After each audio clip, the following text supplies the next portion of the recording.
48226 6th Street. Should like these grasses. She could cut them back, but cut them back a little bit more, maybe another, 3-4 inches on both sides, and just clean it up around. Her name's Liz and Alan, by the way. Did like the mailbox area weeded in this bed. Suckers get cut back all the way to the bottom there. Some more weeds in here as it approaches the lawn line. There's some dead in here that I can assist with when I get back. And then this whole strip down the line there's a bunch of weeding, and then we need to blow that out. More weeding in here. Cut these two grasses back to a foot tall, so there's a bunch there. And then this whole area on the side needs to get weeded and blown out and cleaned up. That aspen tree right by the gas line needs to be cut at the base. All these Russian sage need to get blown out through there. And then here's the perspective of all the weeds and suckers coming through in there.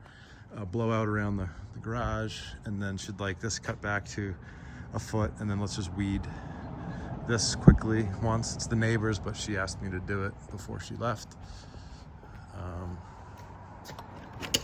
And then in here there's a lot of kind of detail work, honestly. There's all this phlox, all the dead in the phlox needs to be cut back instead of pulled. We kind of saw that as I was given the demonstration. All the weeds coming through the cracks need to be cleaned up.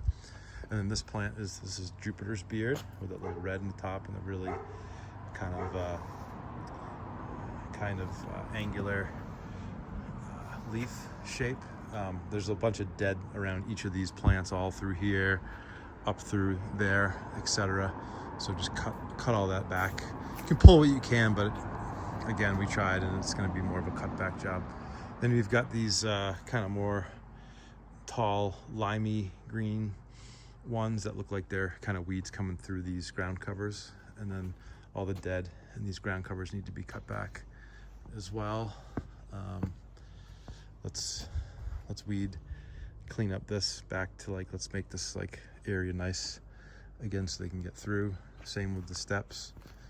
And then there's some basic leaves that need to just be cleaned up along the edges. Just kind of blow out the edges. You can see more of that dead highlighted there in the sunlight, but all those Jupiter's beard are the same. Not much to do really in here. And then there's a couple of dandelions that have snuck into the beds, and a couple of suckers to be cut back at the bottom of the trees. Leave all their dog toys, obviously. And then they wanted us to, for these couple trees here, they wanted us to rip out the fabric, maybe call it, 2-3 feet out from the tree, and then cut it out with a utility knife, and then put the mulch back. They're curious if we could find the irrigation line that's here. They just wanted to know if it goes all the way up there and continues. So it'd be 1, 2, 3, 4, 6 trees. They want that fabric, and then I told them I'd give them a bid on underneath that trampoline when they take that out. So that's pretty much the job.